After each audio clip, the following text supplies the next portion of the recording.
Go watch John Oliver's whole segment in its entirety. Please take into account the context, and you will see that he undeniably contradicts himself and is advocating for a system that he admits could cost more, and he admits will remove more choice. You know, I want to ask you, before we move on to this rebuttal here with John Oliver, how many Americans who support socialized or universal health care do you encounter in your day-to-day life, in the real world, not on Twitter, who are actually familiar with how these healthcare systems work and the real-world results seen abroad?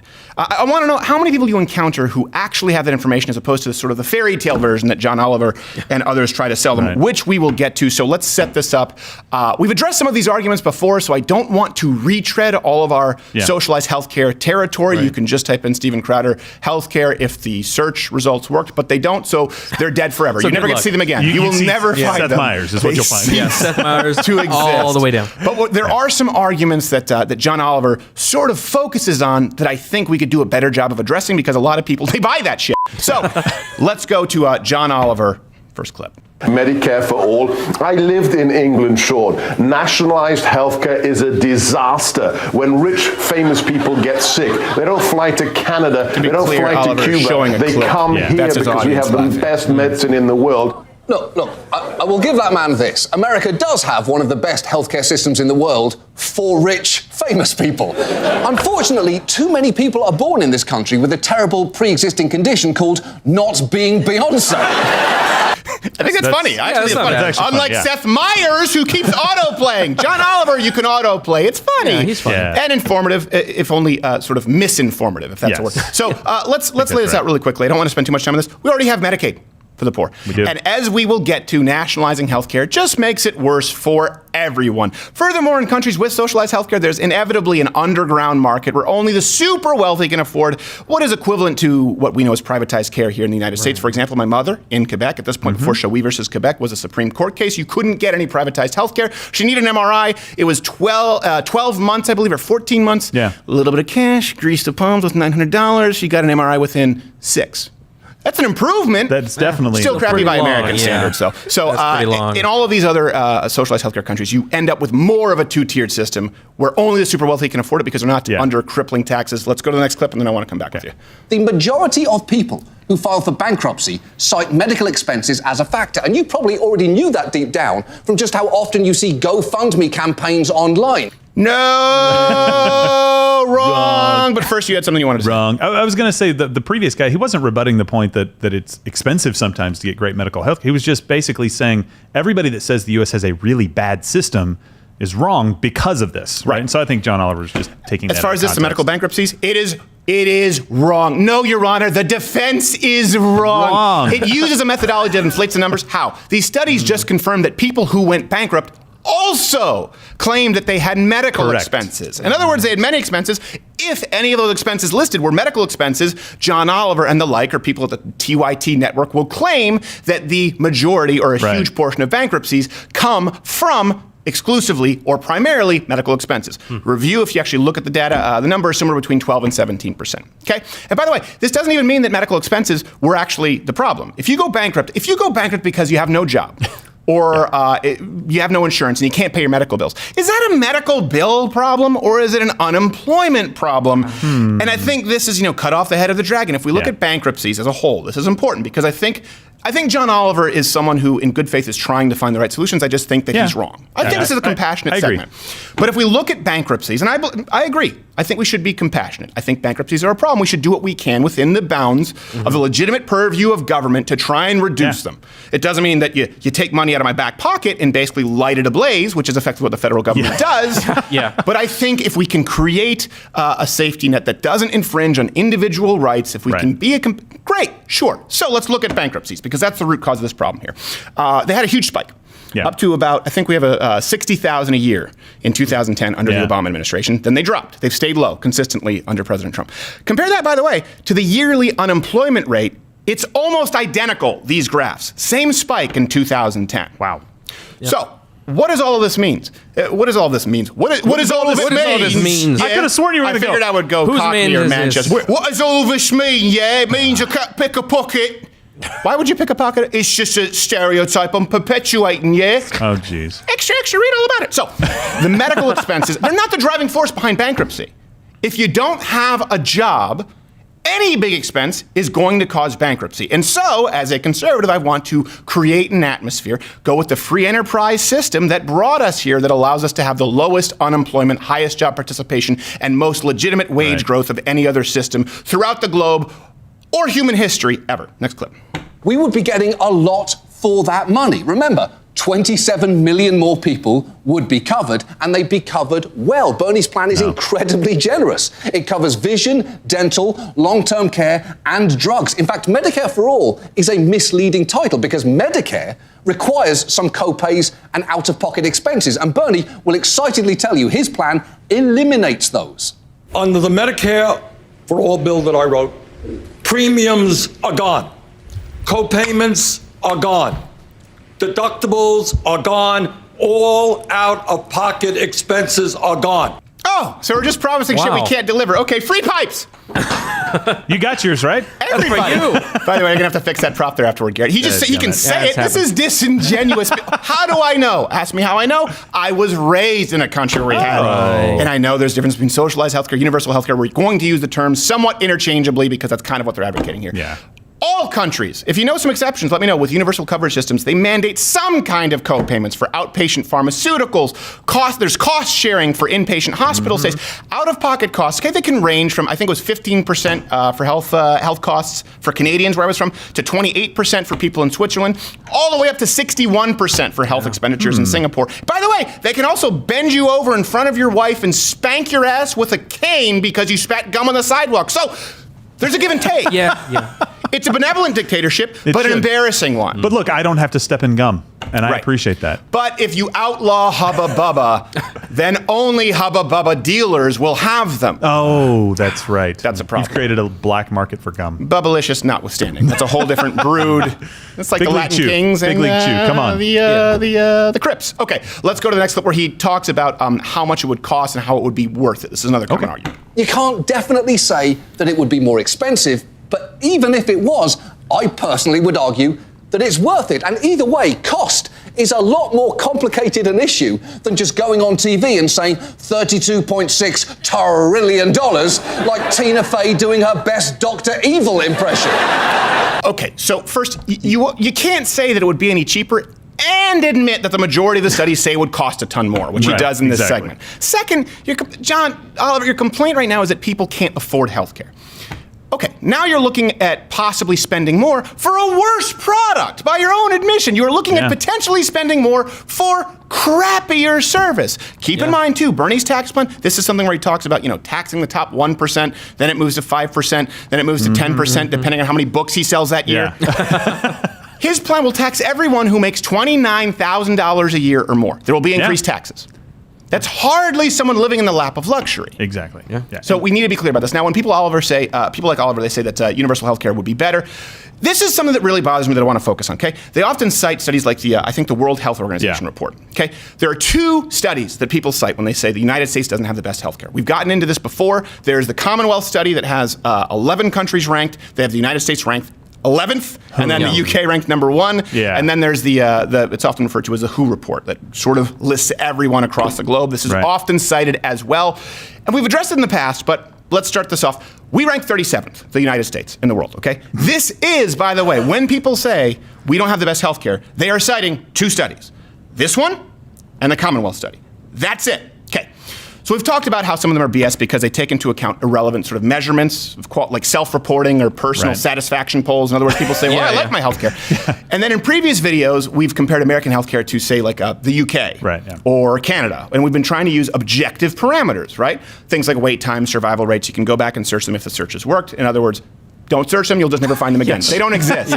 Nothingness. But then I realized that we are holding American healthcare to a much higher standard than people like Bernie Sanders or the poll takers themselves. There are all kinds of countries outside of the UK or Canada that are ranked above the United States based on the leftist criteria, the kind of criteria that Bernie would use. Not just the United Kingdom and Canada. So the citizens of Chile they're on month 4 right now of protests against the government because of these unbearable costs of living. What do they cite?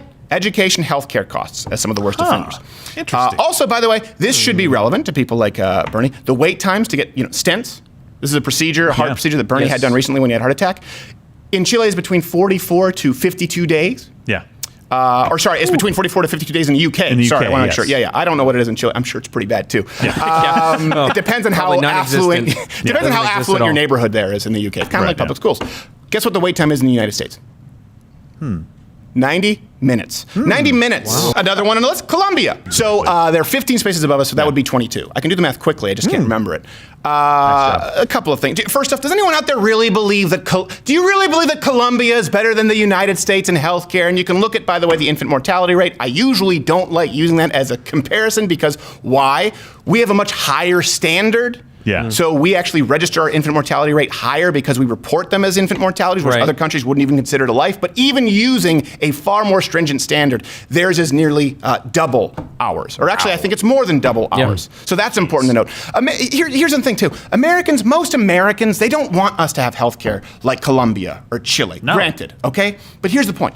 The standards by which Bernie and AOC and Elizabeth Warren, the standards they're using to measure a successful healthcare system, they would determine that Colombia and Chile and Cuba are undoubtedly better. It is what they would prefer. They point to a study that has them ranked 3, 4, 15 spaces above us, even though people can't get stints within that same fiscal year. Wow.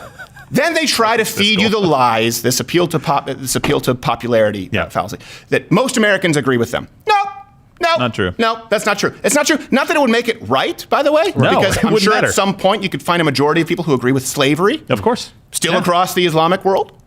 Indentured servitude. They build nice fake ski hills over there in Dubai. But guess what? They do. Slaves built that. Oh. You didn't build that.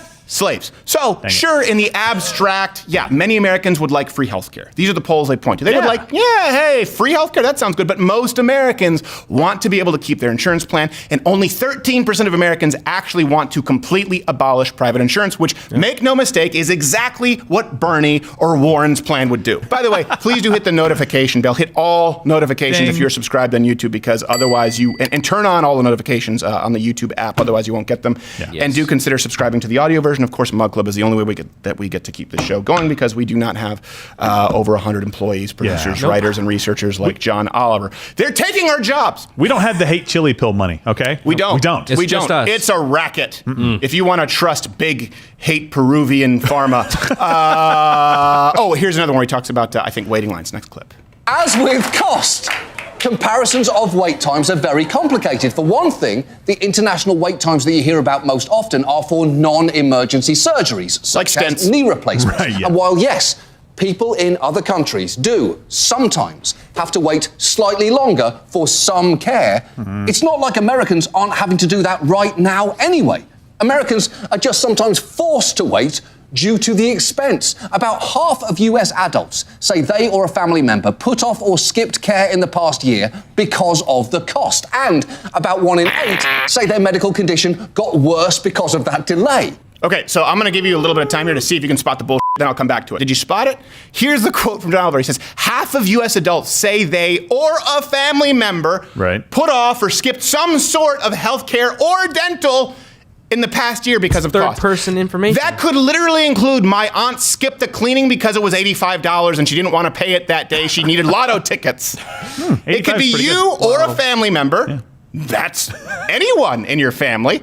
And it could be some sort of health care, which seems broad enough. They're giving themselves some leeway, a backdoor out, or dental care in the past year because of cost.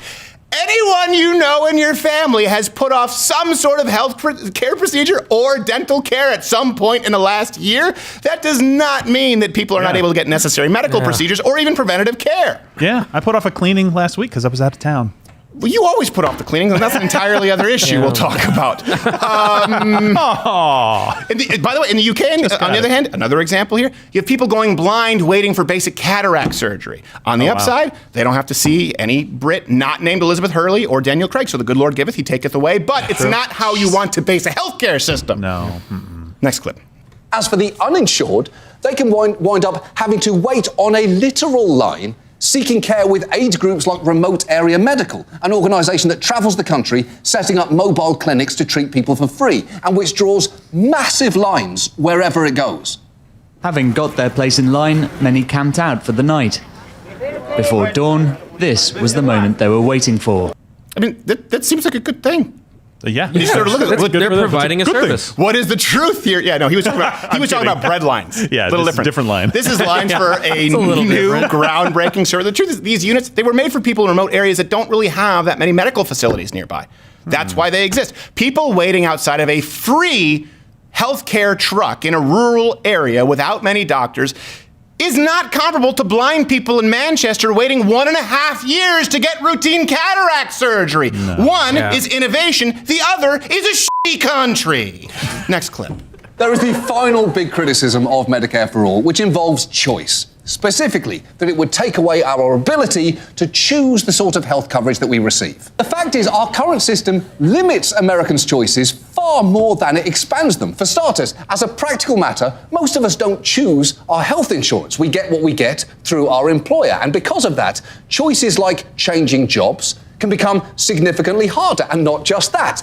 Oftentimes, your choice of doctors and hospitals is severely limited by which ones your insurance will cover. Okay, by the way, that does not imply that you don't have a choice. It means that people choose to have the insurance through their employer because it's cheaper and it's partially subsidized by their employer. Right. People who do not have employer-paid health insurance get to choose whatever they want. People who do can also choose whatever they want, but they often choose to go with the employment insurance, even if it's inferior, which is the exact same example of these subjective polling parameters used for people who think that their healthcare is better because it's socialized. And by the way, while he talks about this, that it limits our choice, let's go with everything that he just says there, okay? Let's discount everything I've just said and assume everything that he said was accurate.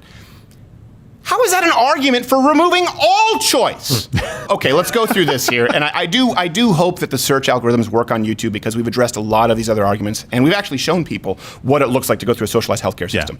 I think the most important takeaways here, though, are that World Healthcare Organization ranking and this idea that somehow this will cost less or it won't raise taxes. No, even if you watch the whole segment, go watch John Oliver's whole segment in its entirety. Please take into account the context and you will see that he undeniably contradicts himself and is advocating for a system that he admits could cost more and he admits will remove more choice. So let me get this straight. John Oliver, you admit this will raise costs. You cannot guarantee that the product will be anything better than what we currently have. All objective standards available to show that it will be worse. And you, John Oliver, admit that it will remove any remaining choices that we have from an already flawed system. And this is your best argument with over 100 writers, researchers, and producers? You are just the worst. Hey, I hope you enjoyed this clip. If you don't, these are the ABCs of me, baby. You can just click next video and put it in double speed. Of course, search doesn't necessarily work. Subscriptions, notifications don't necessarily work. Just bookmark this page, check in. We do a new video every single day, except for Sunday. And if you don't want this content to disappear, join Mug Club at louderwithcrowder.com/Mug Club. It's only $69 if you're a student, veteran, or active military. And if you don't, listen. I don't want to say that you're hellbound, but it doesn't look good for you.